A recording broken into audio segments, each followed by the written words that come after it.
사순절 기간을 통하여 우리에게 말씀하시는 하나님의 음성에 예민하게 귀 기울이는 하루하루가 되기를 소망합니다. 오늘 이 귀한 말씀의 씨앗을 통해 하나님의 사랑과 그분의 지혜가 이 하루에 아름답게 심어지기를 간절히 기대합니다.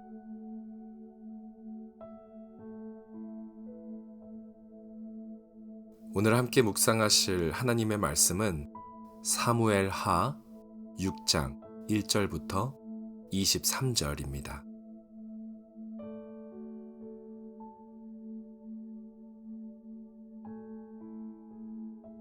다윗이 이스라엘에서 뽑은 무리 3만 명을 다시 모으고 다윗이 일어나 자기와 함께 있는 모든 사람과 더불어 바알레 유다로 가서 거기서 하나님의 궤를 메어오려 하니 그 궤는 그룹들 사이에 좌정하신 만군의 여호와의 이름으로 불리는 것이라. 그들이 하나님의 궤를 새 수레에 싣고 산에 있는 아비나답의 집에서 나오는데 아비나답의 아들 우사와 아효가 그 새 수레를 모니라. 그들이 산에 있는 아비나답의 집에서 하나님의 궤를 싣고 나올 때에 아효는 궤 앞에서 가고 다윗과 이스라엘 온 족속은 잣나무로 만든 여러 가지 악기와 수금과 비파와 소고와 양금과 제금으로 여호와 앞에서 연주하더라. 그들이 나곤의 타작마당에 이르러서는 소들이 뛰므로 우사가 손을 들어 하나님의 궤를 붙들었더니 여호와 하나님이 우사가 잘못함으로 말미암아 진노하사 그를 그곳에서 치시니 그가 거기 하나님의 궤 곁에서 죽으니라. 여호와께서 우사를 치심으로 다윗이 분하여 그곳을 베레스 우사라 부르니 그 이름이 오늘까지 이르니라. 다윗이 그날에 여호와를 두려워하여 이르되 여호와의 궤가 어찌 내게로 오리요 하고 다윗이 여호와의 궤를 옮겨 다윗성 자기에게로 메어가기를 즐겨하지 아니하고 가드 사람 오베데돔의 집으로 메어간지라. 여호와의 궤가 가드 사람 오베데돔의 집에 석 달이 있었는데 여호와께서 오베데돔과 그의 온 집에 복을 주시니라. 어떤 사람이 다윗 왕에게 아뢰어 이르되 여호와께서 하나님의 궤로 말미암아 오베데돔의 집과 그의 모든 소유에 복을 주셨다 한지라. 다윗이 가서 하나님의 궤를 기쁨으로 메고 오베데돔의 집에서 다윗성으로 올라갈새 여호와의 궤를 맨 사람들이 6걸음을 가매 다윗이 소와 살찐 송아지로 제사를 드리고 다윗이 여호와 앞에서 힘을 다하여 춤을 추는데 그때에 다윗이 배 에봇을 입었더라. 다윗과 온 이스라엘 족속이 즐거이 환호하며 나팔을 불고 여호와의 궤를 메어오니라. 여호와의 궤가 다윗성으로 들어올 때에 사울의 딸 미갈이 창으로 내다보다가 다윗 왕이 여호와 앞에서 뛰놀며 춤추는 것을 보고 심중에 그를 업신여기니라. 여호와의 궤를 메고 들어가서 다윗이 그것을 위하여 친 장막 가운데 그 준비한 자리에 그것을 두매 다윗이 번제와 화목제를 여호와 앞에 드리니라. 다윗이 번제와 화목제 드리기를 마치고 만군의 여호와의 이름으로 백성에게 축복하고 모든 백성 곧 온 이스라엘 무리에게 남녀를 막론하고 떡 한 개와 고기 한 조각과 건포도 떡 한 덩이씩 나누어 주매 모든 백성이 각기 집으로 돌아가니라. 다윗이 자기의 가족에게 축복하러 돌아오매 사울의 딸 미갈이 나와서 다윗을 맞으며 이르되 이스라엘 왕이 오늘 어떻게 영화로우신지 방탕한 자가 염치 없이 자기의 몸을 드러내는 것처럼 오늘 그의 신복의 계집종의 눈앞에서 몸을 드러내셨도다 하니 다윗이 미갈에게 이르되 이는 여호와 앞에서 한 것이니라. 그가 내 아버지와 그의 온 집을 버리시고 나를 택하사 나를 여호와의 백성 이스라엘의 주권자로 삼으셨으니 내가 여호와 앞에서 뛰놀리라. 내가 이보다 더 낮아져서 스스로 천하게 보일지라도 내가 말한 바 계집종에게는 내가 높임을 받으리라 한지라. 그러므로 사울의 딸 미갈이 죽는 날까지 그에게 자식이 없으니라. 구약에 나오는 하나님의 언약궤는 그의 백성들에게 아주 중요한 부분이었습니다. 물리적으로는 단순히 하나의 궤라고 표현할 수 있지만 그것은 사실 그 이상으로 하나님의 보좌, 왕 되신 하나님의 통치, 거룩한 하나님의 임재를 나타내는, 어쩌면 그분 자체를 표현하고 상징하는 것이기도 했습니다. 오늘의 말씀에서 다윗은 3만 명을 모아 바알레유다에서 하나님의 궤를 메어오는 것을 볼 수 있습니다. 하나님의 궤를 메어오는데 그리 많은 사람이 필요한 게 아니었음에도 불구하고 다윗은 3만 명의 사람을 모아 이 길을 함께 합니다. 왜 그랬을까요? 다윗은 하나님의 임재를 모셔오는 그 마음이 감격과 기쁨으로 가득했기 때문입니다.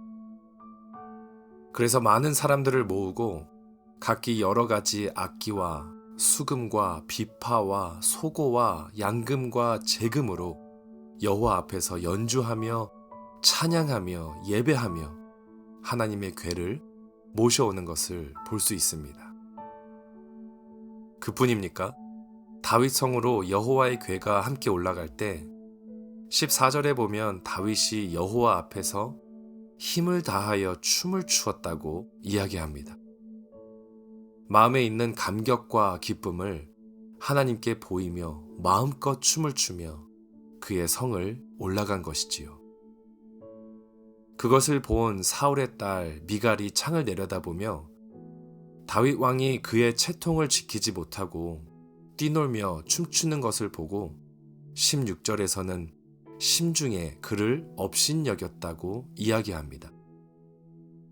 그러나 오늘의 말씀의 중요한 부분은 바로 이 상황에서 자신있게 이야기하는 다윗의 고백입니다. 22절에 다윗이 선포합니다.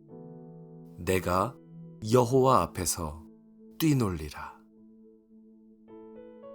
세상이 감당할 수 없는 그 감격과 기쁨을 다윗은 온몸으로 표현하며 하나님을 예배하고 있습니다.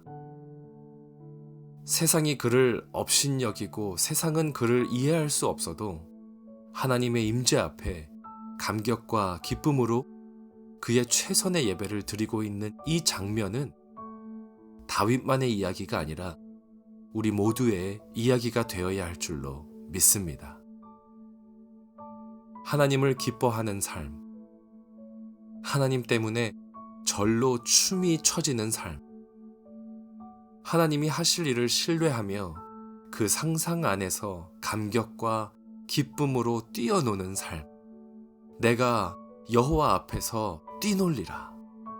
이 고백이 우리의 고백이 되기를 소원하며 축복합니다.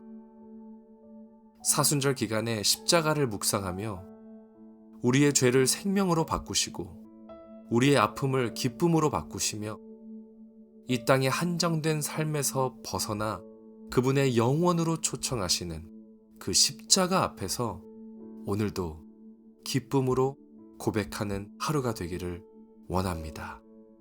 내가 여호와 앞에서 뛰놀리라. 오늘 이 고백을 나의 영혼에 선포하며 또 나의 삶과 이 세상에 선포하며 오늘의 말씀을 가지고 깊게 묵상하며 다짐하는 시간을 이 시간 함께 가지며 나아가겠습니다.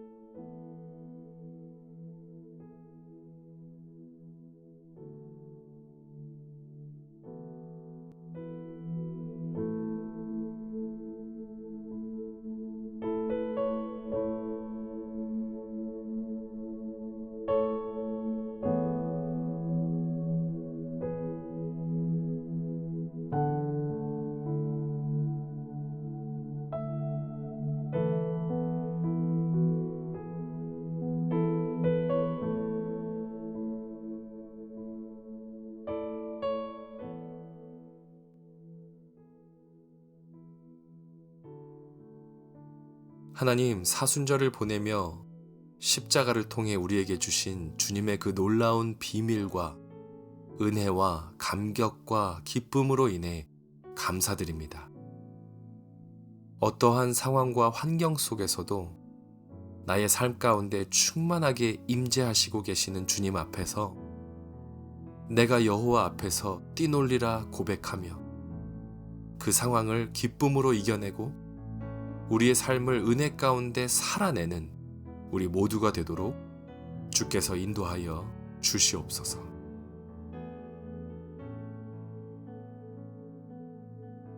오늘의 말씀을 기억하며 함께 기도하기 원합니다. 나의 삶 가운데 내가 가지고 있는 걱정과 근심을 이 시간 하나님께 모두 올려드리십시다. 내가 힘들어하고 있는 절망과 아픔, 육신의 연약함, 관계의 어려움까지 모두 하나님께 올려드리십시다. 폭풍을 잠잠케 하시는 그분의 능력을 신뢰하고 믿으며 그 폭풍의 한가운데에서 선포하십시다. 내가 여호와 앞에서 뛰놀리라. 우리의 모든 문제들을 선하게 인도하시고 해결하실 주님을 신뢰하며 그 과정에 내가 아름답게 사용되기를 소망하는 마음으로 함께 기도하시면서 오늘의 말씀의 씨앗을 마무리하시기 바랍니다.